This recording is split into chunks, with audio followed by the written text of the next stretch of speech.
All right, here's a simple little progression, and I'm going to show you some moves you can do over it. I'm going to try to keep this really, really simple because I think oftentimes, especially when it comes down to playing lead guitar, which, you know, I don't know.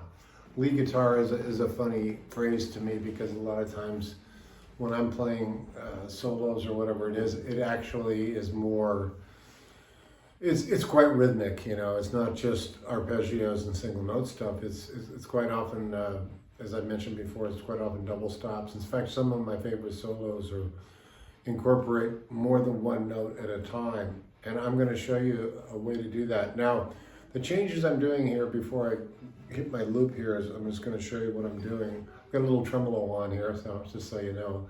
There's the mysterious sound. But I'm going from a G chord, okay, and then I'm walking it down to an E minor.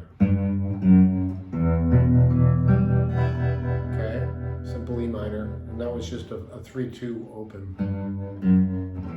Okay, that's just a way of getting from the G to E minor. So, and these changes I'm showing you here are used on a million different songs. So hopefully my goal is to show you some licks you can play over this. Then a C chord, and then straight to a D. Okay. Now I do a few little variations along the way. I noticed that I did on that loop, but mostly it's always the same changes. It's always G, E minor, C, D. Okay. So it's like 1, 6, 4, 5, that kind of thing.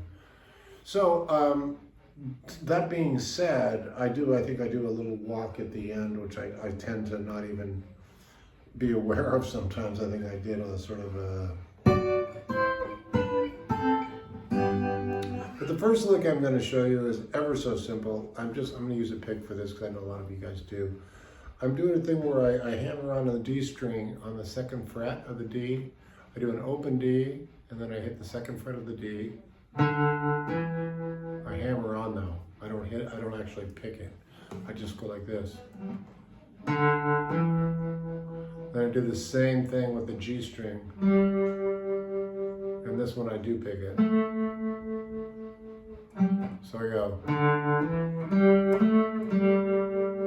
So it's that open D, 2nd fret D, and then open G, 2nd fret G, and then let that G ring out. Pretty simple, right?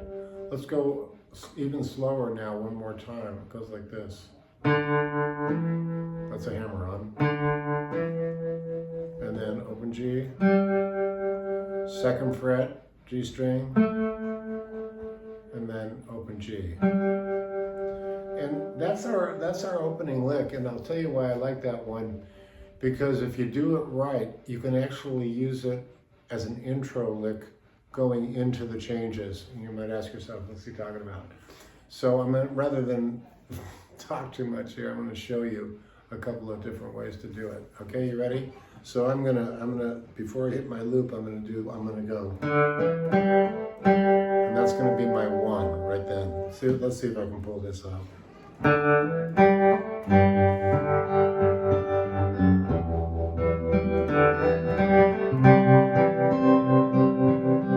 Repeating it. I'm just repeating the same lick over and over. Okay? Fair enough? Someone might be singing. Yeah. yeah. Nobody told me what I'm about. Then I'll walk it down maybe.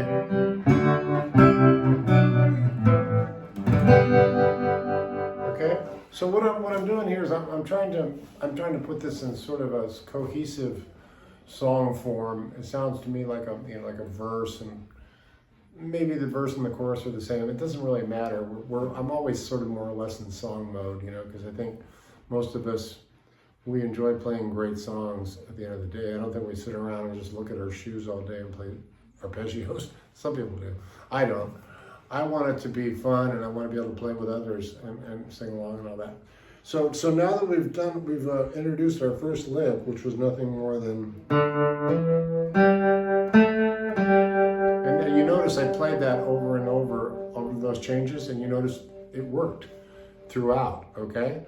So now that we've got one basic vocabulary lick that we know works over all the changes in that progression, the G, the E minor, the C, and the D, now what I'm going to do is I'm going to add to that. So you have that one, and then what else could we do that would be cool to kind of color the changes as we go?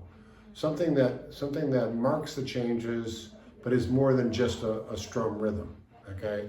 So I'm thinking at this point, what I want to show you, and it's what I did, I believe, in the opening lick, I'm going to go to a different inversion of the G chord. It's still going to be G, E minor, C, D, but I'm gonna pluck the G string and the high E, okay?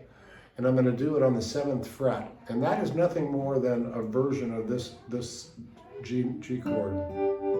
So if you think about a G, you think about a D shape. You know, you move up 2, you got an E shape. You move up 1, you got an F, and you move up 2 more, and you got a G. And that's where we're gonna start. So just in case you're wondering, how did I come to this lick? Why does it work over a G? It's in truth, it's a part of a G chord, okay? So I'm going to slide up to it, and you'll see how it works when we do it along with the track. So I'm going to start on the 5th fret and slide up on the G string and the E string, the high E, and I'm going to go like this. Now, if you're a fan of soul music or acoustic blues, you've heard that a million times, Steve Cropper, right? I'm a soul man, you know, that whole thing. And again, I call these partials or double stops, take your choice, they're both actually. And when I say that, I mean it's a partial of a G chord, okay? Enough about that. So the first move is gonna be this. The second move, I'm going to outline a part of the E minor chord, and it's the 9th fret of the D string, okay, and the 8th fret of the G string. Now, if you want to know what that shape looks like, it's nothing more than an A minor 7th shape, all the way up here. Now, that's a part of an E minor, okay, in case you're wondering. So I know that that's going to work because the second chord is nothing more than an E minor. So if that works, okay, then where do we go from here? Well, why not do a part of a C chord? We know we're doing a C. What voicing can we do that's going to work beautifully against that? I would do the 5th fret of the D string and the 5th fret of the B string with my 2nd and 3rd finger. And then I would, oh, that's my grandkids, don't mind that. They're visiting from Santa Cruz. Oh, that's okay. Because when you're a granddad, you know, I'm on granddad duty. Go up 2 more, there's your D. Sorry about that. So to slow motion that, let me do that really slowly for you. The first one is, okay, got it, there's your G. And then, pretty cool. As I mentioned, it's the 9th fret of the D string and the 8th fret of the B. And remember, we're only hitting 2 strings, but in this case, we're actually plucking them. You can also just pinch them. But I like plucking it. I'm doing it with a pick.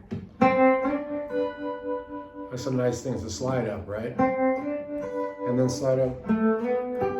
Okay? So you're going from the 7 to the 9 on the D string. And then here's where we're going to change positions. We're going to do a part of the C chord, which is the both on the 5th fret of the D and the B. Pretty cool, right? And then 2 more up, there's your D chord, okay? So do you got that? Is that slow enough for you? Because I can do it again slow, but I think you guys got it. I'll do it one more time.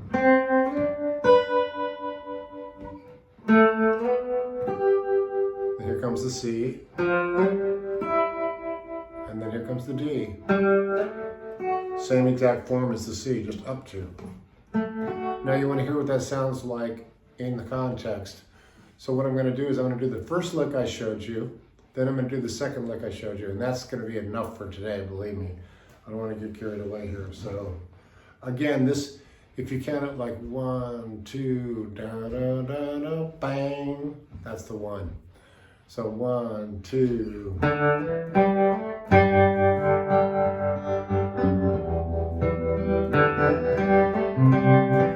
This is where I'm just repeating, right?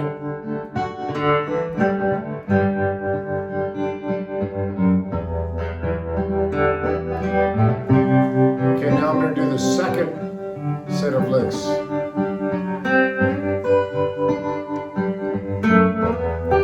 There's your E minor, C, one more time.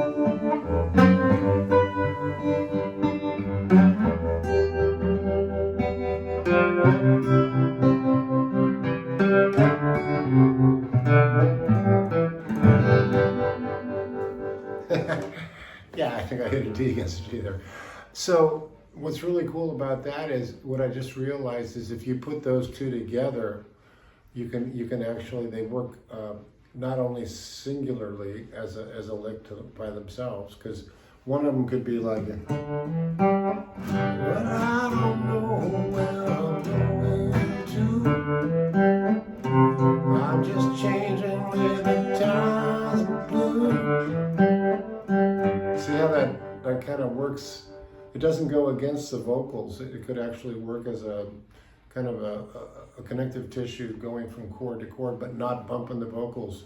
And the other one doesn't really either, because if you go, our love is a good thing, love is all that borrowed pain. So they really go together in a really nice way. So that's a way to color a G, E minor, C, D. So nothing more than a 1, 6, 4, 5 if you're into theory or you're a Nashville accountant. But let's not worry about that. Just know that we're having fun learning licks that go over changes. And this to me is like the cool part about playing acoustic, especially, or like doesn't matter. Because all the good players I love, there's a guy named Judd Hughes that we follow. I'm a fan of his. And I was watching him play a gig with Vince Gill, and you watch these guys, and a lot of times they're just going. Before I let you go, I want to take the walk down for you, because you'll like this. At the end of that loop, I went. And I'll show you a way to do that utilizing the shapes I just showed you. It's pretty easy. So you go 7th fret, and on that you're hitting the D and the B string. So that's nothing more than the D that we used before, right? And then go to the C, which is the 5th fret. Now do like a B minor shape, which is nothing more than 4 on the D string, 3 on the B.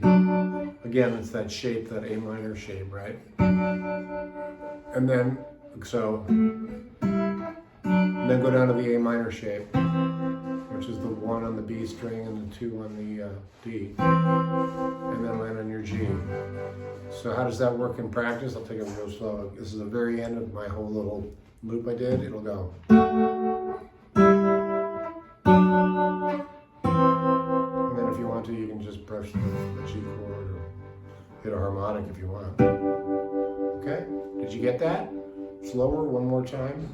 Here's the final walk down. It completes the jam.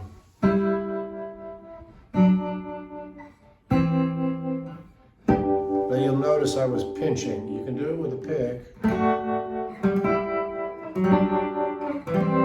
can get away with that. I would do it personally either hybrid picking, where you grab your pick and pick it up with a finger. George Harrison did that a lot.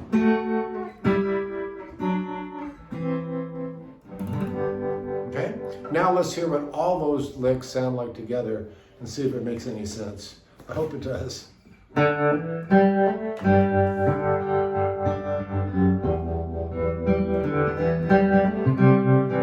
Number one lick, right?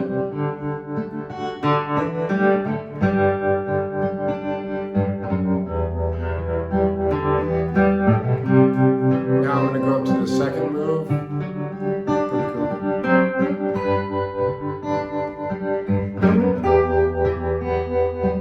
Pretty cool. Again.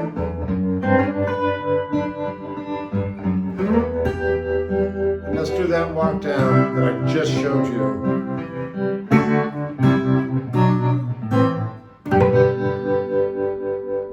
So you'll notice I hit a